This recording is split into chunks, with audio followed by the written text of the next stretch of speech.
ఇక్కడ ఒక అద్భుతాన్ని మనం చూస్తున్నాం. ఏంటి అద్భుతం అంటే, ఈ అద్భుతం ఏంటి అని అంటే, పుట్టింది మొదలుకొని ఒక వ్యక్తి చెవుడుతోనూ, అలాగే అతని పెదవులు నత్తి పెదవులంట. నత్తి అంటే ఒక ఒక మాటలో చెప్పాలంటే సరిగ్గా మాటలాడలేడు, మాట కూడా సరిగ్గా రాదు. అయితే ఆయన తూరు ప్రాంతములను విడిచి సీదోను ద్వారా దెక్కాపోలి ప్రాంతముల మీదుగా గలిలయ సముద్రమునకు వచ్చును. అప్పుడు వారు చెవుడు గల నత్తి వాని ఒకని ఆయన యొద్దకు తోడుకొని తీసుకొని వచ్చి వాని మీద చెయ్యి ఉంచమని ఆయనను వేడుకొనిరి. ఆమేన్. హల్లెలూయా, హల్లెలూయా. ఇప్పుడు యేసుక్రీస్తు ప్రభు దగ్గరికి ఒక వ్యక్తిని తీసుకొస్తున్నారు. ఆ వ్యక్తి ఎలాంటి వ్యక్తి అని అంటే, పుట్టినప్పటి నుండి చెవుడు కలిగిన వ్యక్తి.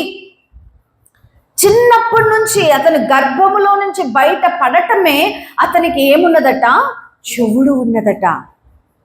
చెవుడు కలిగిన వాళ్ళని ఎప్పుడైనా చూసారా మీరు? వారితో మాట్లాడడానికి ప్రయత్నం చేశారా? అయితే అతడు చెవుడు కలిగిన వాడు మాత్రమే కాదట, మాట కూడా మాట్లాడలేడట. మూగవాడు ఇంకో మాటలో చెప్పాలంటే, చెవుడు ఉన్నది, మూగవాడు. చెవుడు గల వాళ్ళతో మనం యాక్షన్లు చేసి మాట్లాడతాము. సరే, అతనికి అర్థమైందా లేదా అని తను ఎలా వ్యక్తపరుస్తాడు మనకి? ఇది మంచినీళ్ళు మాట్లాడడానికి మాట్లేదుగా, మూగవాడు కదా. వాళ్ళ అమ్మ నాన్న ఎంత బాధపడి ఉంటారు చిన్నప్పటి నుంచి. కొందరు అని బైబిల్ చెప్తుంది. అంటే తన ఇంటి పక్కన ఉన్నవారు, ఎదుటున్న వాళ్ళు, చుట్టాలు, బంధువులు ఆ వ్యక్తిని కోసం ఎంతో బాధపడుతున్నారు. నాకు తెలిసి ఎన్నో వైద్యుల దగ్గరికి వెళ్ళి తిప్పలు పడి ఉంటారు. దేవుని ప్రియమైన బిడ్డలారా, ఇక్కడ నేను చెప్పాలి అనుకున్నది ఏంటి అని అంటే, డాక్టర్లకి అసాధ్యమైనది మనుషులకు అసాధ్యమైనది, వైద్యానికి సైన్స్కి కూడా అసాధ్యమైనది దేవునికి సాధ్యమవుతుంది. ఆమేన్. హల్లెలూయా. దేవునికి సాధ్యమే అది. ఎవరా దేవుడు అనంటే యేసుక్రీస్తు ప్రభువారు. యేసుక్రీస్తువే సృష్టికర్త అయ్యున్న దేవుడయ్యుండి ఈ భూమి మీదకి మానవుని యొక్క అవతారములో, మానవుని స్వరూపములో ఈ భూమి మీదకి వచ్చారు. ఒకసారి నేను ఆల్రెడీ మీకు చెప్పాను, యేసుక్రీస్తు ఎందుకు దేవుడయ్యుండి మనిషిగా భూమి మీదకి ఎందుకు రావాల్సి వచ్చింది అనే విషయాన్ని ఒక బుధవారం రోజున మీకు వాక్యాన్ని పంచుకున్నాను. అయితే ఇప్పుడు మన యొక్క రూపాన్ని ధరించుకొని ఈ భూమి మీదకి తన్ను తాను తగ్గించుకున్న యేసులో దైవత్వం ఉన్నది, దేవుడు ఉన్నాడు. ఆయన దేవుడై ఉన్నాడు. ఇంకో మాటలో చెప్పాలంటే ఆయన దేవుడై ఉన్నాడు కాబట్టి ఆయన దగ్గరికి అనారోగ్యముతో ఉన్నవారు వస్తున్నారు. దేవుని ప్రియమైన బిడ్డలారా, నీ జీవితంలో నువ్వు ఎటువంటి అనారోగ్యం కలిగి ఉన్నావో నాకు తెలియదు. రాత్రి కాల సమయమున ఎటువంటి బంధకముల్లో నువ్వు ఉన్నావో నాకు తెలియదు. చిన్నప్పటి నుండి ఎటువంటి ప్రాబ్లమ్స్ నువ్వు ఫేస్ చేసి వైద్యుల చేత తిప్పలు పడి ఉన్నావో నాకు తెలియదు. కానీ ఈ రాత్రి కాల సమయమున నీకు చెప్పే శుభవార్త ఏమిటి అనంటే, ఈ యేసు దగ్గరికి నువ్వు వస్తే నీ యొక్క బాధ, నీ యొక్క అనారోగ్యము, నీ యొక్క పరిస్థితులన్నిటినీ, స్థితిగతులను మార్చి నీకు స్వస్థతని ఇచ్చే దేవుడు ఉన్నాడు. ఆమేన్. యేసుక్రీస్తు ప్రభువారు ఒక మాటలో మనము చెప్పాలి అనంటే, ఆయన మన దరిద్రతను మోసాడు, ఆయన మన అనారోగ్యాన్ని మోసాడు. అనారోగ్యం అనేది భయంకరమైన స్థితి అండి. అనారోగ్యం గుండా వెళ్ళినప్పుడు చీ బ్రతుకు అనిపిస్తుంది. అనారోగ్యం గుండా వెళ్ళినప్పుడు ఎంత ధనమున్న వ్యర్థం అనిపిస్తుంది, ఎంతమంది బంధువులున్న వ్యర్థం, ఎంతమంది కుటుంబ సభ్యులు మనకి పరిచర్య చేసిన వ్యర్థం. ఒకరోజు అన్నం పెడతారు, ఒకరోజు కాళ్ళు నొక్కుతారు, ఒకరోజు ముఖాన్ని గుడ్డతో తుడుస్తారు. కాళ్ళకి ఇంతెంత పుళ్ళు పడి మంచాల మీద ఉన్న వాళ్ళు ఎంతో మంది ఉన్నారు. పురుగులు పట్టి చీమి రక్తము కారుతూ ఎంతో భయంకరమైన రాచ పుండులతో ఉన్న వాళ్ళు ఎంతో మంది ఉన్నారు. అయ్యో ఇంత వైద్యం చేయించుకుంటున్నాం, ఇన్ని డబ్బులు అవుతున్నాయి, ఇంత డబ్బు మేము డాక్టర్స్కి పోస్తూ ఉన్నామే, అయినా మాకు గాయము తగ్గట్లేదు, అయినా మాకు అనారోగ్యము తగ్గట్లేదు, అయినా ఈ యొక్క బాధలు తగ్గట్లా, వచ్చిన డబ్బంతా అనారోగ్యానికే వెళ్ళిపోతుంది అని నువ్వు వేసారపడితే ఈ రాత్రికాల సమయంలో దేవుడు నీతో మాట్లాడుతున్నాడు. నీ రోగాన్ని కుదిర్చే దేవుడు యేసయ్య మాత్రమే. ఇతని దగ్గరికి, యేసు దగ్గరికి తీసుకొస్తున్న వ్యక్తి ఎలాంటి వ్యక్తో తెలుసా?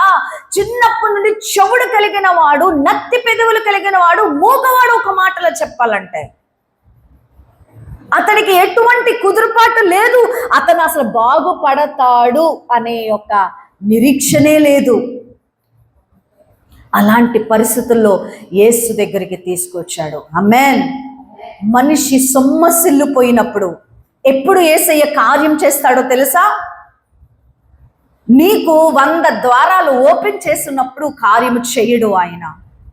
నీకు ఒకవైపు నీకు తెలిసిన డాక్టర్స్ ఉంటారు, మరోవైపు నీకు తెలిసిన బంధువులు ఉంటారు, మరోవైపు నీకు తెలిసిన ఆయుర్వేదిక్ డాక్టర్స్ ఉంటారు, హోమియోపతి డాక్టర్స్ ఉంటారు, పసరం మందులు ఇచ్చే డాక్టర్స్ ఉంటారు. 100 ద్వారాలు వెళ్ళి వెళ్ళి వెళ్ళి వెళ్ళి డబ్బులన్నీ వెచ్చించి జోబులు ఖాళీ అయిపోయి చిల్లులు పడిన తర్వాత, ఊరంతా అప్పులు చేసేసిన తర్వాత నువ్వు మోకాళ్ళ మీద పడి, దేవా ఇహ నువ్వు తప్ప ఇక నాకు వేరే శరణ్యము లేదు అని ఎప్పుడైతే నీ ఆత్మకు తెలుస్తుందో అప్పుడు దేవుడు పైనున్న ద్వారాన్ని తెరుస్తాడు. ఆమేన్. హల్లెలూయా, హల్లెలూయా. అయితే అన్ని ద్వారాల కంటే అయ్యా నేను చేయాల్సిన ప్రయత్నం నేను చేశాను, ఇక నా వల్ల కాదు అనేది నాకు అర్థమైపోయింది, నువ్వు చెయ్యవా అంటే కనికరిస్తాడు. దావీదు కుమారుడా నన్ను కరుణించు అని కేక వేస్తున్నాడు ఒక గుడ్డివాడు. త్రోవలో ఒక గుడ్డివాడు, కళ్ళు లేవతనికి, చెవులు వినబడుతున్నాయి. అయ్యో ఆయన కళ్ళు యేసును చూడాలని ఆశపడుతుంది. ఒక పక్కన వింటున్నాడు, అక్కడ 12 సంవత్సరాల నుంచి రక్తస్రావ రోగం కలిగిన స్త్రీ అట, ఆయన చెంగు పట్టుకుంటే స్వస్థత వచ్చిందంట అని వింటున్నాడు. మరి ఒక చోట ఇంకో సాక్ష్యం వింటున్నాడు. బెతెస్దా కోనేరు దగ్గర ఎప్పటి నుంచో ఆ యొక్క కోనేరు దగ్గర ఉన్నవాడు, అతడి కాళ్ళు చేతులు పడిపోతే అతన్ని దేవుడు బాగు చేశాడట, ఈ నజరేయుడైన యేసు అట అని వింటున్నాడు. వింటుంటే రోజు రోజుకి విశ్వాసం కలుగుతుంది. ఆమేన్. విశ్వాసం కలిగే కొద్దీ యేసును చూడాలి, విశ్వాసం కలిగే కొద్దీ యేసుని చూడాలి అనుకుంటున్నాడట. ఎవరు? గుడ్డివాడు. కళ్ళున్న మనుషులు చూడాలనుకోవట్లేదు. కళ్ళున్న మనుషులు గుడ్డి వాళ్ళలాగా ప్రవర్తిస్తున్నారు. వాక్యం చదువుతున్నావా? నీ కళ్ళున్నాయిగా. ఆ యేసు నా వీధిలోనికి వస్తే నేను చూస్తా. ఎస్, నీ చేతిలో ఉంది వాక్యం, యేసయ్య వాక్యం ఉన్నది, చదువుతున్నావా? నీ కళ్ళు ఉన్నాయి, కానీ గుడ్డిదానిలాగా, గుడ్డివాడిలాగా నువ్వు ప్రవర్తిస్తున్నావేమో. పాదాల మీద పడు, యేసు పాదాల మీద పడి క్షమించమని అడిగి ఆయన వాక్యాన్ని చదువు. దేవుడు నీకు కళ్ళు ఇచ్చాడు. కళ్ళు లేని కబోది అంటున్నాడు, అయ్యో నేను యేసును చూడాలి. పొద్దున ఒక సాక్ష్యం వింటున్నాడు, మధ్యాహ్నం ఒక సాక్ష్యం వింటున్నాడు, సాయంత్రం ఒక సాక్ష్యం వింటున్నాడు. ఎవరయ్యా ఇవన్నీ చేసింది అని అంటే, నజరేయుడైన యేసు అంటుంటే, నజరేయుడైన యేసా అని చెప్పి ఆయన అనుకుంటున్నాడు, అబ్బా ఈ యేసు నేనున్న వీధిలోనికి వస్తే బాగుండు అనుకుంటున్నాడు. హల్లెలూయా. ఈ యేసు నేను కూర్చున్న మార్గము గుండా వెళ్తే బాగుండు. అదిగో అలా జక్కయ్య ఎలాగైతే జక్కయ్య ఆశ తీర్చబడిందో, నా ఆశ కూడా తీర్చబడితే బాగుండు అని అనుకుంటున్నాడో లేదో, ఆ వీధిలో కేకలు అరుపులు వినపడటం ప్రారంభించాయి. హల్లెలూయా. ఎప్పుడైతే కేకలు అరుపులు, మనుషుల యొక్క సందడి, మనుషుల యొక్క చప్పుళ్ళు వినపడుతున్నాయి, చెవికి వినపడుతుంటే, బాబా బాబా ఏమవుతుంది ఇక్కడ, ఈ రోడ్డు మీద ఎవరు వెళ్తున్నారు, బాబా బాబా చెప్పండి అని చెప్పి ఆ మనుషులని ఆపి అడుగుతుంటే, పక్కదల నజరేయుడైన యేసు వెళ్తున్నాడు. హల్లెలూయా. పక్కకి వెళ్ళిపోను, నువ్వు గుడ్డోడు పక్కకు అంటే ఎవరు బాబు, ఎవరు బాబు? నజరేయుడైన యేసు వెళుతున్నాడు. నజరేయుడైన యేసు, నజరేయుడైన యేసువా, యేసుని నేను చూడాలనుకున్నాడు. హల్లెలూయా.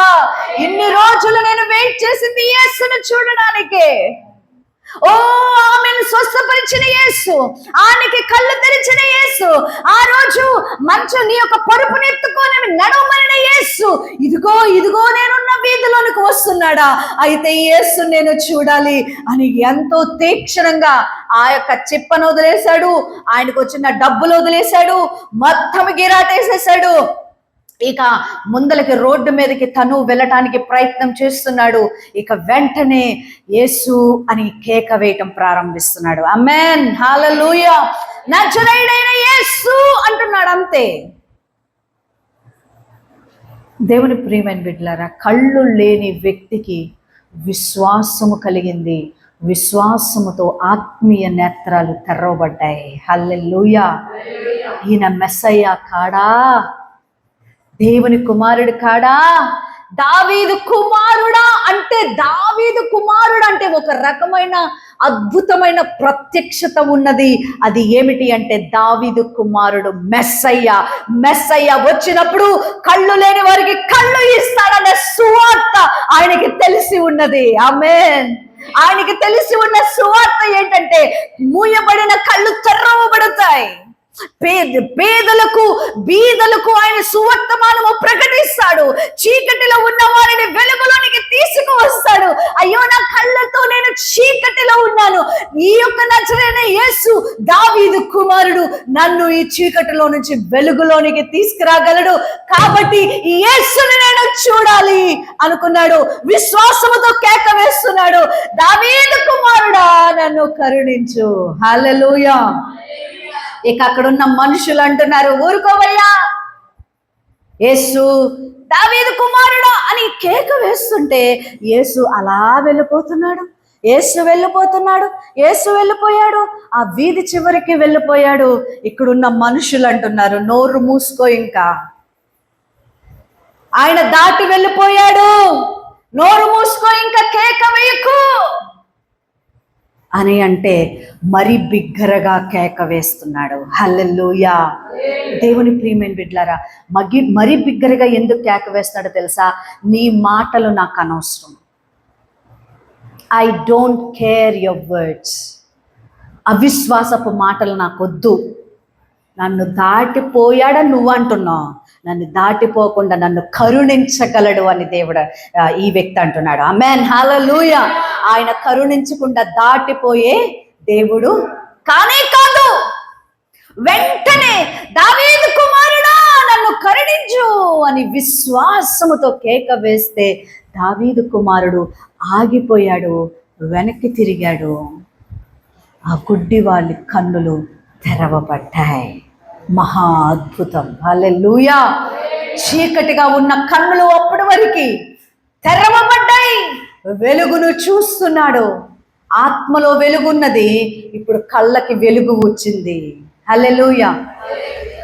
దావీదు కుమారుడా నన్ను కరుణించుమని గ్రుడ్డివాడు త్రోవలో కేకలు వేయగా, దావీదు కుమారుడా నన్ను కరుణించుమని గ్రుడ్డివాడు త్రోవలో కేకలు వేయగా, ఆర్తనాదం వింటివా అరుణోదయుడా, ఆర్తనాదం వింటివా అరుణోదయుడా, దాటిపోక ఆగిపోయి స్వస్థతనిచ్చావా, దాటిపోక ఆగిపోయి స్వస్థతనిచ్చావా, కృప చూపు దేవుడవు, కనికర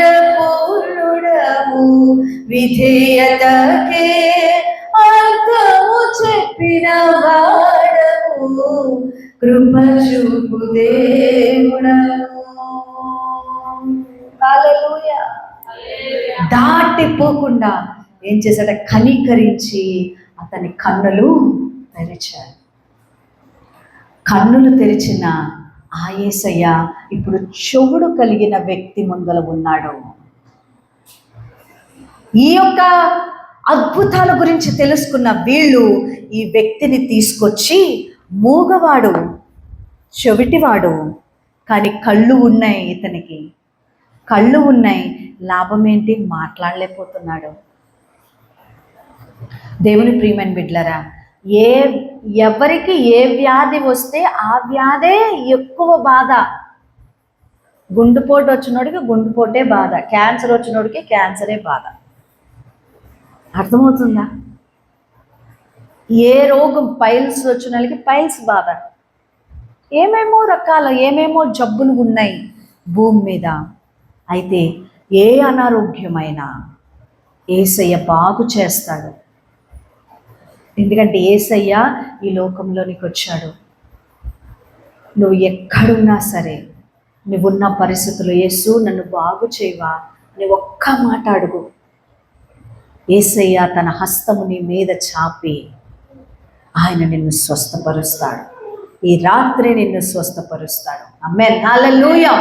దేవుని ప్రియమైన బిడ్డలారా, ఎందుకంటే వాక్యం సెలవిస్తుంది, ఆయన పొందిన గాయముల చేత మనకేమున్నది, స్వస్థత ఉన్నది. అయితే ఈ వ్యక్తిని తీసుకొచ్చారు. ఈ వ్యక్తిని తీసుకొచ్చినప్పుడు వాళ్ళు ఏమంటున్నారంటే, వేడుకుంటున్నారు. స్వస్థత కావాలి అని అంటే మొట్టమొదటిగా నువ్వు దేవుని దగ్గరకు రావాలి.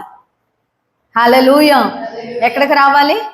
లేదండి, అబ్బే మనం అది చెయ్యం, మేము ఇంట్లోనే ఉంటాము, మాకు స్వస్థత వచ్చేయాలి, పాస్టర్ గారు వచ్చేయాలి, పాస్టర్ గారు వచ్చేయాలి, ప్రార్థన చేసేయాలి, నేను ఇంట్లో మంచం మీదే పడుకుంటా. వాళ్ళు వచ్చారా ప్రార్థన చేయడానికి, వీళ్ళు వచ్చారా ప్రార్థన చేయడానికి? నిందలు వేసేవాళ్ళు, రీజన్స్, కాజెస్ చెప్పేవాళ్ళు. కాజెస్ అంటే కారణాలు, ఏమేమో కారణాలు చెప్పి, నేను చర్చికి రాలేను, మందిరానికి రాలేను, యేసయ్య దగ్గరికి రాలేను, కానీ ఆ పాస్టర్ గారు వచ్చి ప్రార్థన చేయాలి, ఈ పాస్టర్ గారు వచ్చి ప్రార్థన చేయాలి, లేకపోతే పలానా దగ్గరికి వెళ్తే అక్కడ స్వస్థత వస్తుంది, ఇక్కడ స్వస్థత వస్తుంది. No no no no no no నువ్వు యేసు దగ్గరికి రావాలి. ఎక్కడికి రావాలి? యేసు దగ్గరికి రావాలి. యేసు దగ్గరికి వస్తే నిన్ను బాగు చేస్తాడు. నువ్వు ఎలా రావాలి? విశ్వాసంతో రావాలి. హల్లెలూయా. విశ్వాసము లేకుండా దేవునికి ఇష్టడై ఉండుట అసాధ్యము. What will please Jesus is your faith. ఎవరు నన్ను ముట్టుకున్నారు? నా అంగీని ఎవరు ముట్టుకున్నారు? మహిమ నాలో నుంచి వెళ్ళింది. ఎవరో ముట్టుకున్నారు అనంటే సిగ్గుపడుతుంది ఒక స్త్రీ. అంతమంది జనసమూహం మధ్యన ఎంత సిగ్గండి అసలు. జనరల్గానే బయట వేసేస్తారు, బయట కూర్చోబెడతారు, లోపలికి రాను. నువ్వు ముట్టుకున్న గిన్నె అపవిత్రం అంటారు కదా, నువ్వు ముట్టుకున్న గిన్నె అపవిత్రం అంటారు కదా. బయట అందులో యూదుల్లో మరీ నిష్ట. ఆలోచిద్దాం. పెయిన్, ఒక స్త్రీ యొక్క పెయిన్ మనం చూద్దాం. పెళ్ళవట్లా. ఇలాగుంటే ఎవరికి ఎలా పెళ్ళయిద్ది? ఆడపిల్లకి ఇలాగుంటే అసలు ఇంట్లోకి ఎలా రాణిస్తారు? ఇలా ఉంటే అసలు పెళ్ళి ఎలాగవుతుంది? పిల్లలు ఎట్లా పుడతారు? అమ్మ నాన్న దూరం పెట్టే, అన్న తమ్ముళ్ళు దూరం పెట్టే, అందరు దూరం పెట్టే. మానసికంగా ఎలా ఉంటుంది ఆడ మనిషికి? ఎంత వేదన. 7 రోజులు, కొన్నిసార్లు 14 రోజులు అయిపోతున్న కొన్ని విషయాలు వింటుంటే ఎంతో పెయిన్, రక్తహీనత అయిపోతుంటే ఎంత ఎనిమిగ్గా ఉండి ఆ స్త్రీ యొక్క బాధ యేసయ్య అర్థం చేసుకుంటున్నాడు. ఆమేన్. నువ్వు ఎంత తృణీకరించబడినా, నువ్వు ఎంతగా నువ్వు నిందించబడినా, దేవుడు నీ నిందను చూస్తున్నాడు, నీ పెయిన్ని చూస్తాడు, నిందించే వాళ్ళని శిక్షిస్తాడు. ఇంకో మాటలో చెప్పాలంటే, don't you have kind heart అంటాడు. కైండ్ హార్ట్ ఉందా అసలు నీకు? నువ్వు అర్థం చేసుకోవాలి కదా. పెయిన్, ఒక మనిషి వెళ్ళే పెయిన్. యేసయ్య ఎప్పుడు దీనులను పైకి లేవనెత్తుతాడట. ఆమేన్. విరిగి నలిగిన హృదయం, గర్వంతో ఉన్నవారు, అహంకారంతో ఉన్నవారు, ఐశ్వర్యంతో ఉన్నవారు, ఇది నాది అన్నవారిని ఎక్కడ ఆయన హెచ్చించాల. విరిగి నలిగిన హృదయముతో నువ్వు చిన్న మనసు కలిగి నొచ్చుకొని బాధపడి వేదన పడుతుంటేనట ఆయనంట విరిగి నలిగిన హృదయములు కలిగిన వారిని పైకి లేవనెత్తుతాడంట. ఆమేన్. దీన మనసు కలిగిన వారిని పైకి లేవనె, దరిద్రులను పెంట కుప్పల మీద నుంచి, హల్లెలూయా, పెంట కుప్పల మీద నుంచి ఆయన పైకి లేవనెత్తే దేవుడు. ఆయన మంచి దేవుడు. నీ బాధను ఆయన అర్థం చేసుకుంటాడు. ఎవరు ముట్టుకున్నారు అని అంటే, అమ్మో ఈయన నన్ను తిడతాడేమో, ఈయన నన్ను తిడతాడేమో. ఆమె ఏంటి ఎక్కడికి వచ్చింది? ఈమె అక్కడ ఉండాలి కదా, ఊరవతలు ఉండాలి కదా, ఈమెంటి ఎక్కడికి వచ్చింది? ఈమెను ముట్టుకున్నారు, దూరం. యేసయ్య అంటున్నాడు, అమ్మా కుమారి, నీ విశ్వాసమే నిన్ను. హల్లెలూయా. మనుషులు అనే మాటలకి నువ్వు ఆగిపోకు. వాళ్ళు ఎప్పుడు అంటానే ఉంటారు, you can't satisfy all the people around you. నీ చుట్టూతో ఉన్న మనుషుల్ని ఎప్పుడు నీ ప్లీజ్ చేయలేవు. నీ బాధతో నువ్వు యేసు దగ్గరకు రా. యేసయ్య నీ బాధ తీరుస్తాడు, నీ తలని ఎత్తుతాడు ఆయన. హల్లెలూయా. నీ రోగాన్ని కుదురుస్తాడు, నీ గుండె గాయాన్ని ఆయన కడతాడు. గుండె చెదరిన వారిని బాగు చేయు వాడని, గుండె చెదరిన వారిని బాగు చేయు వాడని, వారి గాయములన్నీయు కట్టుచున్న వాడని, వారి గాయములన్నీయు కట్టుచున్న వాడని. దేవునికి స్తోత్రము గానము చేయుటయే మంచిది, మనమందరము స్తుతి గానము చేయుటయే మంచిది. గుండె చెదిరిపోయిన వారిని ఆయన కడతాడట, బాగు చేస్తాడట, నీ తల ఎత్తుతాడు, నీ సిగ్గు నుండి, నీ అవమానము నుంచి మహిమ కలిగిన పాత్రగా నిన్ను లేవనెత్తుతాడు. ఆమేన్. నీ సాక్ష్యాన్ని పరిమళముగా చేస్తాడట, పరిమళ వాసనగా, సువాసనగా చేస్తాడు. నీ మాలిన జీవితాన్ని బాగు చేసే దేవుడు. Can you trust him? వాళ్ళ మాటలు వీళ్ళ మాటలు వింటూ అణిగిపోయి బాధపడుతున్నావేమో. ఒక్కసారి దేవా, ఎవ్వరి మాటలు కాదు, నీ మాట నేను వింటాను, నీ చిత్తం నాతో జరిగించు, నా జీవితంలో జరిగించు అని నీ జీవితాన్ని అప్పగించుకో. దేవుడు ఒక అద్భుతమైన మార్గంలో నిన్ను తీసుకెళ్తాడు. ఆమేన్. హల్లెలూయా, హల్లెలూయా. అయితే ఈ వ్యక్తిని యేసు దగ్గరకు తీసుకొస్తున్నారు. ఇప్పుడు మనకు కార్యం జరగాలంటే ఎక్కడికి రావాలి? విశ్వాసముతో యేసు వద్దకు రావాలి. యేసు వద్దకు రావటానికి కొన్ని బంధకాలు ఉంటాయి, బంధకాలు తెంచుకోవాలి. కొన్ని పరిధులు ఉంటాయి, ఫెన్సింగ్స్ ఉంటాయి, ఫెన్సింగ్ దాటి బయటికి వెళ్ళాలి. యేసు దగ్గరికి రావటానికి ఎన్ని ఆటంకాలున్నా ఆటంకాలను నువ్వు జయించగలగాలి, జయించి రావాలి. ఎందుకంటే ప్రతి ఆటంకము అపవాది వేస్తాడు. నువ్వు యేసు దగ్గరికి రాకుండా ఎవరు వేస్తారు? అపవాది వేస్తాడు. అమ్మో, ఆ ఇంటి పక్కన వాళ్ళు ఏమనుకుంటారో, నీ బంధువులు ఏమనుకుంటారో, రేపొద్దున అసలు నిన్ను ఫంక్షన్కి పిలుస్తారా వాళ్ళు, మీ అమ్మాయి ఫంక్షన్కి వాళ్ళు వస్తారా ఇలా చేస్తే? దేవుని ప్రియమైన బిడ్డలారా, వాళ్ళు వీళ్ళు వీళ్ళు వాళ్ళు అంటానే ఉంటే నీ పెయిన్ తగ్గదు. నీ యొక్క పెయిన్ తగ్గాలి అని అంటే, నీకు యేసు చేత కార్యం జరగాలంటే అసలు వాళ్ళ మాటలు వీళ్ళ మాటలు కాదు, నువ్వు యేసు దగ్గరకు వచ్చి నీ విశ్వాసంతో నువ్వు అడగాలి. వాళ్ళు ఏమంటున్నారంటే వేడుకుంటున్నారంట. ఏమని వేడుకుంటున్నారయ్యా నీ చెయ్యవై. చెవుడు కలిగిన వ్యక్తితో ఏమంటారు? అప్పుడు వారు చెవుడు గల నత్తివాణి ఒకని ఆయన ఎద్దకు తోడుకొని వచ్చి వాని మీద చెయ్యి ఉంచమని ఆయన వేడుకొనిరి. వేడుకోవటం అంటే ఏంటో తెలుసా? వేడుకోవటం ఏంటో బతులాడడం. ప్లీజ్ ప్లీజ్ అయ్యా, ప్లీజ్ అయ్యా, ప్లీజ్ అయ్యా, ప్లీజ్ ప్లీజ్ అయ్యా. చిన్నపిల్లలు మళ్ళీ వెనకాల అసలు చీర ఆగుతారేంటి వంటగదిలో ఉంటే? డైరెక్ట్ చెంగు పీకుతానే ఉంటారు కదా. మమ్మీ నాకు అది కావాలి, మమ్మీ నాకు ఇది కావాలి. ఏదన్నా కావాలంటే వెనకాల పడి పీకుతానే ఉంటారే. మనం ఎక్కడికి వెళ్తే అక్కడికి వస్తానే ఉంటారు కదా.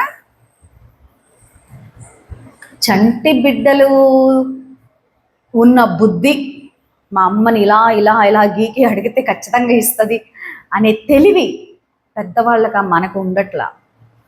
దేవుని దగ్గరికి వెళ్ళి వేడుకుంటే, శరణు జొచ్చితే, మొర్ర పెడితే, నాకు కావాలి ఏసయ్య, నాకు కావాలి, నీ ప్రణాళికలు నాకు చేయి ప్రభువా, నన్ను సిగ్గుపరిచే దేవుడు కాదు, నన్ను అనారోగ్యముతో మంచం మీద పడేసే దేవుడు కాదు, నాకు కార్యం జరిగించు ప్రభువా అని మనం వేడుకుంటే, శరణు జొచ్చితే ఖచ్చితంగా దేవుడు కార్యం చేస్తాడు. అయితే వాళ్ళు ఏం చేశారట? వేడుకున్నారట. ఫస్ట్ యేసు యొద్దకు రావాలి. ఎలా రావాలి? విశ్వాసముతో రావాలి. రెండవది వేడుకోవాలి. వేడుకోవటం అంటే మొర్ర పెట్టడం, అడగటం, శరణుజొచ్చి అడగటం. నీవే నాకు శరణ్యమయ్యా, వేరే ఆధారము నాకు లేదయ్యా, నాకు వేరే ఆధారం లేదు అని వేడుకోవటం.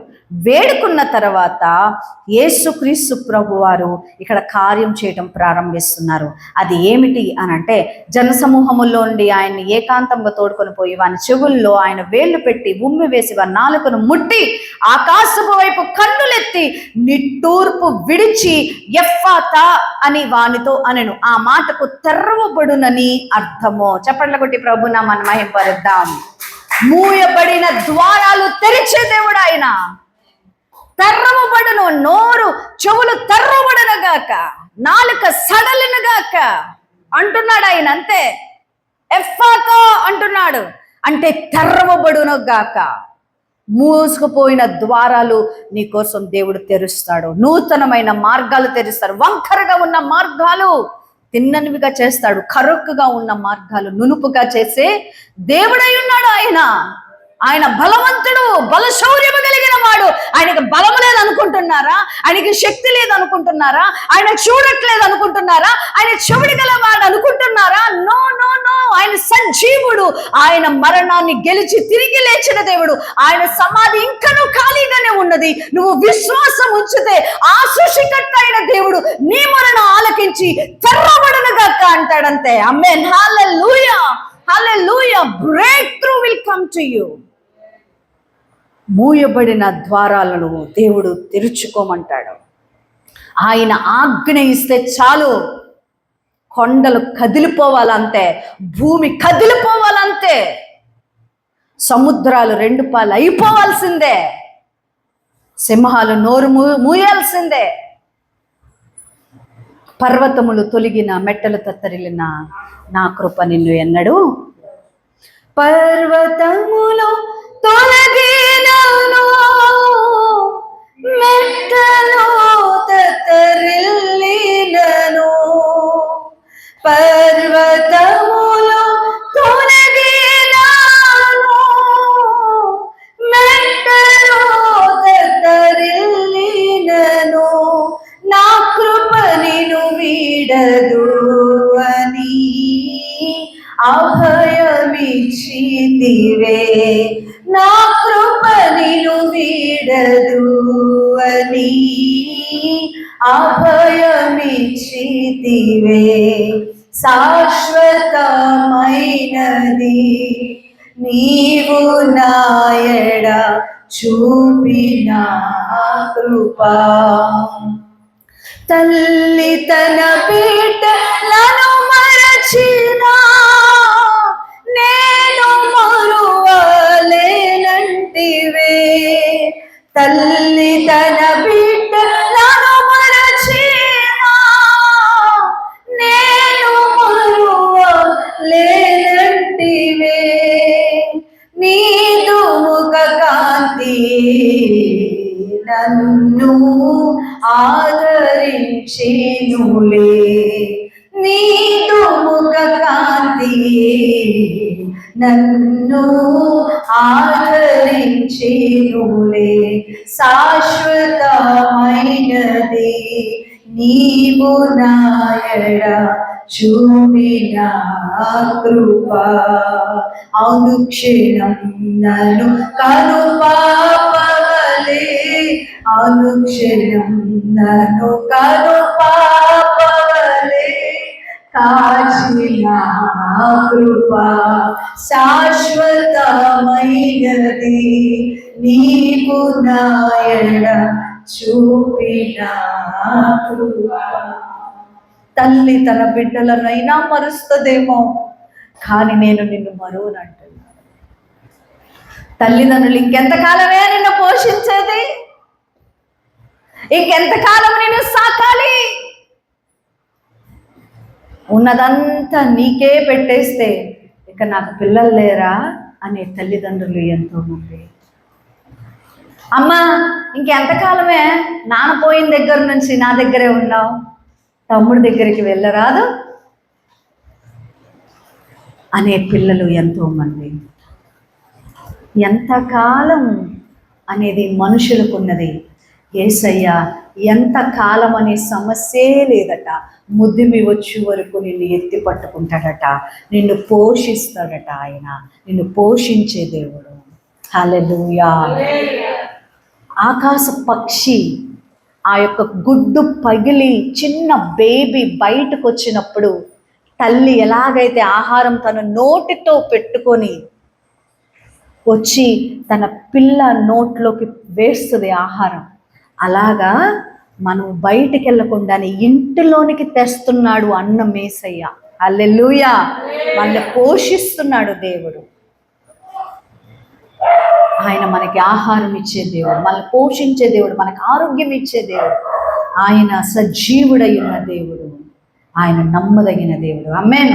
అయితే అందరూ వేడుకుంటుంటే ఈయన అంటాడు తెరవబడునుగాక అంటున్నాడు. అంతే, తెరవబడునుగాక అంటున్నాడు. దేవుడు కార్యము నీ జీవితంలో చేస్తాడు. నువ్వు చెయ్యాల్సింది ఏంటంటే యేసు వద్దకు వచ్చి నువ్వు ఆయన్ని వేడుకొని నీ పరిస్థితి అంతా చెప్పు. నీ పెయిన్, నీ గుండెల్లో ఉన్న బాధ కక్కు దేవుని దగ్గర. ఒంటరిగా యేసు పాదాల దగ్గరికి రా, కక్కు. ఆయన నిన్ను పైకి లేవనెత్తి నిన్ను ఎత్తుకొని నీ కన్నీటి తుడిచి నీ గాయాన్ని కడిగి అంటాడు ఎఫాదా అంటాడు. అంటే ఏంటంటే మూయబడిన ద్వారాలు తెరవబడి నీకు కళ్ళు తెరవబడతాయి. దేవుడు నీ భవిష్యత్తుని నీకు చూపిస్తాడు, నీ నోటి నిండా నవ్వు పెడతాడు, నీకు సంతోషాన్ని ఇస్తాడు. ఆమేన్. మనం ఎప్పుడు ఏడుస్తూ ఉండటం, ఎప్పుడు బానిసగా ఉండటం దేవునికి ఇష్టం లేదు. ఆయన మనల్ని స్వతంత్రులుగా ఉండటానికి చేశాడు. హల్లెలూయా. దేవుని ప్రియమైన బిడ్డలారా, ఈ రాత్రికాల సమయం నా ప్రభువు మనతో మాట్లాడుతున్నాడు. ఆయన సజీవుడైన దేవుడు కాబట్టి మనకున్న ప్రతి పెయిన్ని ఆయన దగ్గరికి తీసుకొస్తే ఖచ్చితంగా ఆయన గొప్ప కార్యము చేస్తాడు. మోకరించి ప్రార్థన చేసుకుందాం. హల్లెలూయా, హల్లెలూయా. పరిశుద్ధుడు, పరిశుద్ధుడు, పరిశుద్ధుడు. యేసయ్యా, యేసయ్యా నువ్వు సజీవుడైన దేవుడు, నమ్మదగిన దైవ. అయ్యా మేము నమ్ముతున్నామయ్యా, నువ్వు తప్ప వేరే శరణ్యం మాకు లేదు నా తండ్రి. నాయన యేసు నీ దగ్గరకు వచ్చి ఉన్నానయ్యా. నా బలహీనత నీకు తెలుసు, నా అనారోగ్యము నీకు తెలుసు, నా వ్యాధి బాధలు నీకు తెలుసు, నా మానసిక ఒత్తిడి నీకు తెలుసు అయ్యా, నా కన్నీరు నీకు తెలుసు. ఒంటరిగా ఈ మంచం మీద ఈ యొక్క దిండు మీద పడుకొని ఓ ప్రభువా నేను కుళ్ళి కుళ్ళి ఏడుస్తుంటే ఎవరికి నా కన్నీరు చూపించుకోలేక అయ్యా తండ్రి నేను మనసులో వేదన పడుతున్నా, ఈ వేదనను నాయన నీ పాదాల దగ్గర పెడుతున్నాను ప్రభువా. అయ్యా అలనాడు చెవిటివాడిని మూగవాడిని, గుడ్డివాడిని బాగు చేసిన రీతిగా నాయన యేసుని యొద్దకు నేను వచ్చానయ్యా. నా కుటుంబాన్ని దర్శించవా, నా బిడ్డలను దర్శించవా అయ్యా. నా స్నేహితుడు బాధపడుతున్నాడయ్యా, నా స్నేహితుడు ఎంతో బాధపడుతున్నాడయ్యా, కరుణించవా. నీ స్నేహితుడను బాగు చేసే దేవుడు. నువ్వు విశ్వాసముతో అడుగు, విశ్వాసముతో అడుగు. ఆవగింజంత విశ్వాసం ఉంటే చాలు, గొప్ప కార్యాలు జరుగుతాయి. మూయబడిన ద్వారాలు తెరవబడతాయి. నీకు అనారోగ్యము పోయి ఆరోగ్యాన్ని దేవుడు ఇస్తాడు. మానసిక ఒత్తిళ్లు తీసివేస్తాడు. నీ జీవితానికి ఒక అర్థాన్ని తెలియజేస్తాడు. నీ బిడ్డలని బాగు చేస్తాడు ఆయన. నీ కన్నీటిని తుడుస్తాడు. నువ్వు చాలా విలువైన దానివి, నా జీవితం ఎందుకు అనుకోవద్దు, జీవితం అనుకోవద్దు. నో నో నో, యేసయ్య నీ జీవితాన్ని చాలా విలువగా చేశాడు. నీ కోసం ప్రాణం పెట్టాడు ఆయన, నీ కోసం మరణించాడు ఆయన. You are so precious. ఆయనకి ఎంతో విలువైన దానివి. యాకోబు, ఇశ్రాయేలు దేవుడైన యెహోవా నిన్ను ప్రేమించుచున్నాడు. ఐ లవ్ యూ బేటా అంటున్నాడు. నువ్వంటే నాకు చాలా ఇష్టం అమ్మా, అందుకే నీ కోసం నేను ప్రాణం పెట్టాను కదా. ఇల్లు కడుతున్నా పైన అంటున్నాడు. హల్లెలూయా, స్తోత్రం. నమ్మదగిన దేవా నీకు స్తోత్రాలు చేస్తున్నా. గొప్ప దేవా, ఆశ్చర్యకరుడా నీకు వందనాలు. నీ సన్నిధానములో ఇచ్చి రీతిగా నాయన మా హృదయ వేదనను, బాధను నీ పాదాల దగ్గర పెడుతున్నాం. వాళ్ళు వేడుకున్నట్లుగా మేము కూడా వేడుకుంటున్నాం అయ్యా. కనికరించండి, కనికరించండి, మా మీద కనికరాన్ని చూపించండి అయ్యా. నీ యొక్క కరుణ కటాక్షం మా మీద ఉంచి అయ్యా తన్ని మమ్మల్ని లేవనెత్తి తెల్లారికి మాకు ఆనందాన్ని, సంతోషాన్ని, ఆరోగ్యాన్ని, స్వేచ్ఛని, సమాధానాన్ని మాకు అనుగ్రహించమని అడుగుతాం. యేసుక్రీస్తు పరిశుద్ధ నామమున వేడుకుంటున్నాము తండ్రి. ఆమేన్.